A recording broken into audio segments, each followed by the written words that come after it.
Yeah, I mean, I'm going to be consistent and stay with what I've always said about Snell. I've said it at the start of the season, and I was right for 2.5 months, and now he's turned around and pitched very well. He's always had dominant stuff, but I'm just going to stay with what I've always said about him in that he's a 5 to 6 inning pitcher. Um, I don't know if he necessarily gives your team the best chance to win because he doesn't go deep into games very often. And if me as an owner, if I'm going to pay 30 to 40 million a year, I want a guy that consistently can go deep into games more so than the big strikeout numbers. He's the hot thing, Now, right? He's the hot thing right now, and he's pitching fantastic. And people jump on emotion very quick, and they quickly forget. I don't. I don't. I've seen this guy his whole career. He's very up and down. He has electric stuff. Never will take that away from him. But to commit to him long term, I wouldn't do it. let me Just play wouldn't do it. devil's advocate, if I may. Yeah. What happens if he's discovered something new by saying, rather than trying to nibble and make people swing and miss at balls and strikes or balls by fooling them? What if he's discovered this new thing where he says, I've got such good stuff, I'm just going to either throw it in the zone and make a miss or throw it by him and start getting ahead 0-1-0-2. So because he started that this year and he's done it for like 6 or 7 games now where he's not throwing, he's not at 68 pitches after 3 innings. He's I mean, that's how he was able to throw a no-hitter Right. because he's he went 6 innings and struck out 15, and yet he was able to go six because, I mean, think about striking out 15 guys. That's a minimum of 45 pitches right there, just a minimum with no balls, right? So he's being efficient. What happens if he's changed his thinking? And I've heard him say this. Look, I need to get ahead. Not that I want to get ahead. I need to get to an 0-2 count so that I can be on the mound for longer innings.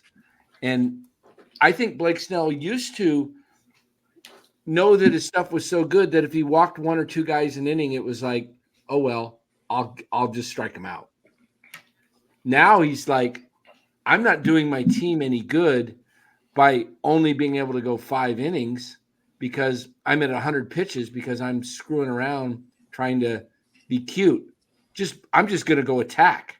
What happens if he starts to do that? Does that change your thinking of what you've seen? If he's matured as a pitcher mentally here, not just here, and he understands what we've consistently said about him to attack the strike zone and not nibble with your stuff, you can miss location when you're throwing 97, 98, and they're probably not going to barrel you up. If and only if he commits to that, then I would be more leaning towards Bora, saying that maybe he can sign. But sometimes you tend to just go back to what you know and your old bad habits and tendencies. So could he be the ace of the staff? Very possibly. He could be. He's the ace right now. He's the ace now. Definitely. Mm-hmm. The way he's pitching right now, definitely. I'm just and seeing 14 back. And you know what? It's all about Bumgarner, but let me tell you something. For those that don't remember, Ryan Vogelsong, when he got the ball in the playoffs, was money. He went 7, 8, 9 innings almost every single time. I believe he's never lost a game that he's pitched in the playoffs for the Giants. I believe that's part of his resume. So me personally, I'm just a big fan of guys that can go. And I know what Ned Colletti said, but I think people can go deeper into games. I think owners and baseball organizations are soft on players and baby them a little bit too much. Look, if guys, like I always say, pitched every 4 days and threw 140, 150 innings and he didn't get hurt, what were they doing different than what they're doing now? Just somebody please tell me, what were they doing different now? And don't say throw hard and spin the ball because guys threw hard back then as well. So it's a good debate, and I don't think there's a wrong answer on it. But he is hot right now, and of course that's the easy sentiment. So I like to see Snell start hot. Why does he? Let me ask this question: why is he always known as a second half pitcher? Now this year the excuse was that he got into camp late. Blah blah blah blah. Why is his career always starting slow? If you're going to get that kind of big money, shouldn't you be ready, in shape to go in February and start off hot in April? Well, I mean, you should, but let me counter Push back. Let me counter with my points. I think Patrick Bailey could have a great effect on him just because I think Patrick Bailey is probably the best defensive catcher in the league right now. Just talking defense, there's a good chance he wins the Gold Glove for catchers this year. I think Blake Snell likes pitching to him. I think they have a connection.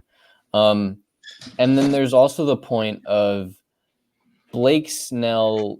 He's a strikeout pitcher. There's no denying that he's a strikeout pitcher. I think his Ks per nine is almost at 12 right now. But if he said it himself when he was throwing the no hitter, he was getting a little tired and his pitch count was getting up there. So he had to not pitch for the strikeout. He had to pitch for contact. If Blake Snell can consistently do that on a lesser basis, to not consistently get those 10 to 13 strikeouts a game and just completely wear out your pitch count. If Blake Snell can go an inning or two with just pitching for contact, with locating, not throwing too hard, not throwing for the strikeout, then his pitch count will be better. It'll be less, and he would be able to go deeper into games. I think he might. I'm not going to say he has, but he might have unlocked something because, I mean, this year was the first time he's gotten an out in the ninth inning, right? It's the first time he's gotten an out in the eighth inning, maybe.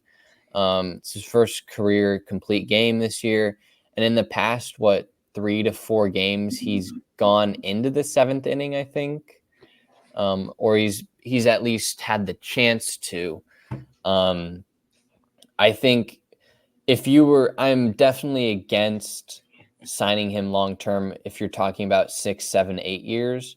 But to me, 5 years is not that much. He would be 36 when he ends his career. And you're basing this on him. If you sign Snell for 5 years, let's just say, you think your team can make a run within the next 5 years. Presumably in the next 3 to 4 years, because he's on that 5th year, he's probably not going to be great. If the Giants think that they can make a run, and if they are committed to making a run, then having Blake Snell and Logan Webb at the top two spots of your rotation is pretty lethal, just because they're really different. Logan Webb isn't a strikeout pitcher. He's a contact pitcher. He pitches for the ground ball, and he pitches late in the games consistently. He always goes 7, he goes 8, he goes 9. And his pitch, he's a true workhorse. I mean, he's going to lead the innings. He's going to lead the league in innings this year. He led the league in innings last year. He was up there the year before. Having the contrast between those two players, I think, is valuable, just because you're not going to be seeing 97, 98 consistently. So hitters are going to have to adjust, and there's going to have to be different game plans on a day-to-day basis. So I think having Snell and Webb being two completely different pitchers at the top of your rotation, and kind of having, I mean, Snell is a true ace, but they're kind of 1A, 1B. I think that would be really valuable, and that would also attract other players to the team. Because I mean, Webb is still young, and he's still a really good pitcher, but there's an argument to be made, like Dan, you've made the argument that he might wear out, but just because he's been throwing a lot of innings. If that happens, then I think being able to have a backup plan of Blake Snell and having that there, that's valuable. And it's not like the Giants don't have the money. They have tons of money to be able to get this done. For sure. It's pretty much just the years and how long he's able to last and what his longevity is. Because I mean, when Blake Snell's on, he's probably the best pitcher in the league. He's likely the best pitcher in the league right now. And I mean, Los, to your point of the first 2.5 months of the season, like, yeah, I agree with that. You don't want your top pitching performer, your ace, not performing in the first 2 to 3 months of the season. And he's historically not proven that in his career. But I would much rather have him just not be a great pitcher in the first half and just be completely dominant in the second half during that playoff push and continue that in the playoffs, then having him sort of be average throughout the whole season. Those are all excellent points, no doubt. I would counter, as you know I'm going to, and say, from a career point of view, who's had a better career, Clayton Kershaw or Blake Snell? Clayton Kershaw. How's Clayton Kershaw pitching right now? He pitched tonight. We were just showing his stats. He put 5 1/3. What's his stats for the year? Not too. He had a couple of tough games when he first started. What's his record in ERA? I had it up here. Let me see if I still have it. He is at 350 for the year, 3.5 ERA, not bad. His record's 1-2. He's only pitched like 5 games. I have it up. 18 innings pitched this year. He's pitched in 4 games. How much is he making? What is he making? About 20 something. 25, is it? I'm not sure. Low 20s maybe. I mean, the Dodgers can afford. Might even be 18. I'm not sure. Yeah, and a lot of the things I'm seeing in the chat are a lot of things that I debate with fans with, because I see it from not just a fan's perspective. I'm a business guy. I'm a finance guy. I'm a mortgage guy. I'm a numbers guy. So I'm kind of thinking on the ownership side of things. Like, I want to make sure I get back some ROI, which, for those of you that don't know, stands for return on investment. Basically, there we go. Clayton Kershaw, I just brought up that point. There was another guy named Kevin Brown that was as dominant as he could be, a starting pitcher, up until about 31, 32, and he got a huge deal from the Dodgers and was trash after that.